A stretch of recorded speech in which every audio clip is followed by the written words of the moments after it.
പ്രായം എത്രയായാലും ഒന്ന് നടക്കാൻ ആഗ്രഹിക്കാത്തവർ ലോകത്തെവിടെയും ഉണ്ടാവില്ല. ലോകമെമ്പാടുമുള്ള ജനങ്ങളെ ഏതാണ്ട് ഒരേ രീതിയിൽ അലട്ടുന്ന പ്രശ്നമാണ് മുട്ടുതേയ്മാനം. 45 കഴിഞ്ഞവർക്ക് മുട്ടുതേയ്മാനം കണ്ടുവരുന്നുണ്ട്. മുട്ടുതേയ്മാനം സംഭവിച്ചവർ മുട്ടുമടക്കാൻ പോലും കഴിയാതെ വീടിനുള്ളിൽ ഒതുങ്ങിക്കൂടേണ്ടി വരുന്ന അവസ്ഥയാകും. അത്തരം രോഗികളുടെ ജീവിതം തന്നെ മാറുന്ന വിധത്തിൽ നൂതന സാങ്കേതിക വിദ്യ ഉപയോഗിച്ചുള്ള ശസ്ത്രക്രിയ പ്രചാരം നേടിക്കഴിഞ്ഞു. കൃത്രിമ മുട്ട് മാറ്റിവെക്കുന്നതിനായി സാങ്കേതിക വിദ്യ സ്വന്തം പരീക്ഷണാടിസ്ഥാനത്തിൽ കണ്ടെത്തുകയും അതിൽ വിജയം കാണുകയും ചെയ്ത വ്യക്തിയാണ് ഡോക്ടർ പ്രേംകുമാർ. വടക്കാഞ്ചേരിയിലെ മാക്സ് കെയർ ഹോസ്പിറ്റലിലാണ് ഡോക്ടർ സർവീസ്. ഇവരുടെ ഈ സേവനം എന്നെ കേൾക്കുന്ന നിങ്ങൾക്ക് ആർക്കെങ്കിലും ആവശ്യമുണ്ടെങ്കിൽ ഡോക്ടറെ കോണ്ടാക്ട് ചെയ്യണം. അങ്ങനെ നിങ്ങളുടെ ബുദ്ധിമുട്ടുകൾ മാറ്റട്ടെ.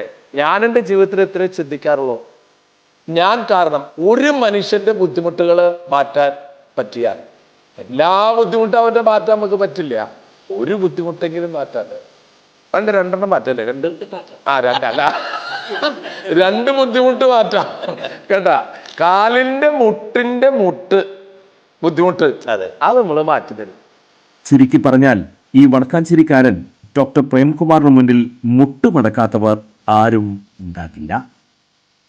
വാഴാനി ടൂറിസ്റ്റ് കേന്ദ്രത്തിൽ നടപ്പിലാക്കുന്ന മ്യൂസിക്കൽ ഡാൻസിംഗ് ഫൗണ്ടിന്റെ നിർമ്മാണോദ്ഘാടനം 17 വൈകിട്ട് 7 വാഴാനി ഡാം പരിസരത്ത് വെച്ച് നടക്കുമെന്ന് സേവ്യർ ചിറ്റിലപ്പള്ളി MLA അറിയിച്ചു. ടൂറിസം മന്ത്രി PA മുഹമ്മദ് റിയാസ് ഉദ്ഘാടനം നിർവഹിക്കും. സേവ്യർ ചിറ്റിലപ്പള്ളി MLA അധ്യക്ഷത വഹിക്കും. K രാധാകൃഷ്ണൻ MP മുഖ്യ അതിഥിയായിരിക്കും. AC മൊയ്തീൻ MLA, ജില്ലാ collector Arjun Pandian, Thekkumkara panchayat president TV Sunilkumar, block panchayat president KV Nafeesa തുടങ്ങിയവർ പങ്കെടുക്കും. വടക്കാഞ്ചേരി മണ്ഡലത്തിലെ ടൂറിസം കേന്ദ്രങ്ങളുടെ വികസനത്തിന് പുതിയ താളം നൽകുകയാണ് വാഴാനിയിൽ നിർമ്മാണം ആരംഭിക്കുന്ന സംഗീത ജലധാര. ലേസർ കിരണങ്ങളുടെയും നവ്യാനുഭവം വാഴാനിയിലുണ്ടാകും. ഇന്ത്യയിൽ തന്നെ അപൂർവം ടൂറിസം കേന്ദ്രങ്ങളിൽ മാത്രമാണ് ഈ സംവിധാനമുള്ളതെന്നും MLA സേവ്യർ ചിറ്റിലപ്പള്ളി പറഞ്ഞു. 6 കോടിയോളം രൂപ ചെലവിട്ട് നിർമ്മിക്കുന്ന മ്യൂസിക്കൽ ഫൗണ്ടിന്റെ നിർമ്മാണം 5 മാസം കൊണ്ട് പൂർത്തീകരിക്കുമെന്നും MLA പറഞ്ഞു. നമുക്കറിയാം, വാഴാനിയിലെ മ്യൂസിക്കൽ ഫൗണ്ട് അത് 5,98,00,000, 6 കോടി രൂപ എന്ന് വേണമെങ്കിൽ നമുക്ക് പറയാം. അപ്പം ആ പദ്ധതി വളരെ വൈവിധ്യമാർന്ന ഒന്നാണ്. അതിൻ്റെ വ്യത്യസ്തതകൾ ഞാൻ പിന്നീട് പറയാം. അതുപോലെ തന്നെ അപ്പം അത് നമുക്ക് 6 കോടി അങ്ങനെ എടുക്കാം.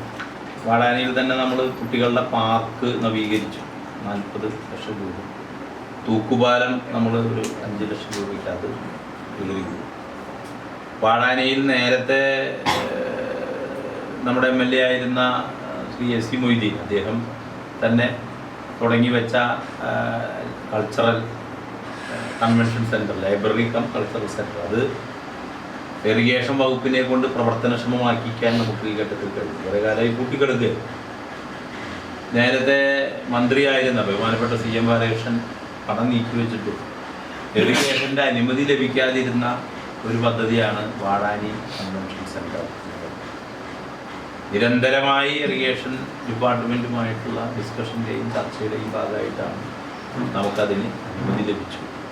ഇപ്പോൾ അന്ന് കണ്ടതിനേക്കാൾ കുറേ കൂടി ദീർഘവീക്ഷണത്തോടു കൂടി കാണത്തക്ക രീതിയിൽ ഇപ്പോൾ അത് PWDയുടെ ഡിസൈൻ വിഭാഗം ഇത് നമുക്ക് അനുവദിക്കപ്പെട്ട സ്ഥലത്ത് എല്ലാ സൗകര്യങ്ങളോടും കൂടി ഒന്ന്, പണമല്ല മറിച്ച് ഒരു മാസ്റ്റർ പ്ലാനാണ് നമ്മൾ ഉദ്ദേശിക്കുന്നത്. തുടർന്ന് ആവശ്യമായ സംഖ്യ വകയിരുത്തുക എന്നതാണ്. അതായത് നമ്മൾ സംഖ്യ കൊടുത്ത് സംഖ്യയ്ക്കനുസരിച്ചിട്ടുള്ള സംവിധാനം എന്നുള്ളതല്ല, എന്താണ് സംവിധാനം എന്ന് തീരുമാനിച്ച് അതിനനുസരിച്ച് നമ്മൾ പണം നീക്കി വയ്ക്കാൻ വേണ്ടി. വാഴാനിയിലെ നേരത്തെ ഒരു ഫൗണ്ടന് വേണ്ടി നിർമ്മിച്ച കുളം അതിപ്പോൾ ഉപയോഗമില്ലാതിരിക്കുകയാണ്. അത് എഞ്ചിനീയറിംഗ് കോളേജിനെ കൊണ്ടൊരു പഠനം നടത്തിച്ച് അതും നമുക്ക് ഉപയോഗപ്രദമാക്കാനുള്ള കുറേ നിർദ്ദേശങ്ങൾ അവർ നൽകിയിട്ടുണ്ട്. പണം കണ്ടെത്തേണ്ടതായിട്ടുണ്ട്. അതുപോലെ തന്നെ ഇപ്പോൾ ഈ ഫൗണ്ടൻ, മ്യൂസിക്കൽ ഫൗണ്ടൻ വരുന്നതോടുകൂടി വാഴാനി ഡാമായിരിക്കും ഇതിൻ്റെ ഒരു പശ്ചാത്തലമായിട്ട് വരിക. കാരണം ഡാമിൻ്റെ തൊട്ട് മുമ്പിലാണ് നമ്മുടെ ഏകദേശം 4.5 ഏക്കർ വരുന്ന പാർക്ക്. ആ പാർക്കിൻ്റെ മധ്യഭാഗത്തായിട്ടാണ് ഈ പൂള് വരുന്നത്. ഈ പൂളിന് 30 മീറ്റർ നീളവും 10 മീറ്റർ വീതിയുമുണ്ട്. എന്ന് പറഞ്ഞാൽ ഏകദേശം 3100 സ്ക്വയർ ഫീറ്റാണ് പൂളിൻ്റെ വലിപ്പം. 3100 സ്ക്വയർ ഫീറ്റ്. അത് ഡാമിൻ്റെ ഏകദേശം ഒരു മധ്യഭാഗത്തായിട്ട് വരും. കാഴ്ചക്കാർ പാർക്കിൻ്റെ അവിടെ ഇരുന്ന് കാണുക.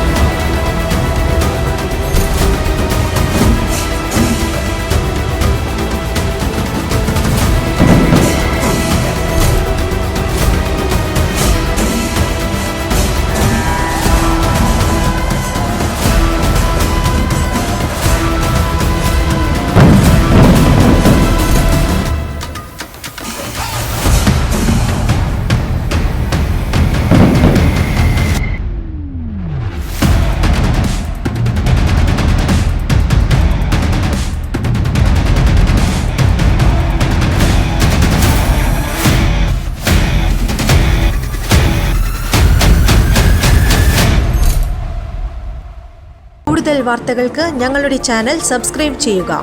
ഫേസ്ബുക്ക് ഫോളോ അപ്പ് ചെയ്യുക. വാർത്തകൾ വേഗത്തിലറിയാൻ എനി ടൈം ന്യൂസ്.